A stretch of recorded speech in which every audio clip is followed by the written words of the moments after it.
Sizlardan har biringiz unga tushguvchidirsiz. Do'zaxga. Sizlardan har biringiz unga tushguvchidirsiz. Bu Parvardigoringiz amriga binoan vojib bo'lgan hukmdir. Hamma o'tadi do'zaxdan. Summa nunajjillazina taqaw va nazaru zolimina fiha jisiya. So'ngra taqvodor bo'lgan zotlarni undan qutqarurmiz va zolim kimsalarni tiz cho'kkan hollarida jahannamda qoldirurmiz.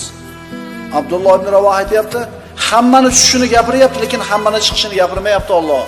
Men chiqamanmi, chiqmaymanmi? Shuni o'ylab yig'layapman dedi. Biz shu darajada o'zimizga bahoyimiz kattaki, o'ylab ham qo'ymaymiz. Biz kalima keltirdik, bo'ldi musulmonmiz. Biz namoz o'qiyapmiz, bo'ldi, gunohlarimiz kechirilgan. Bu sahobalar tirigida bashoratni eshitib turib, jannatning bashoratini shunday qo'rqib xavotir bilan yig'lashgan. Qachon biz Abdulloh ibn Ravohga o'xshab yig'larkanmiz, birodarlar?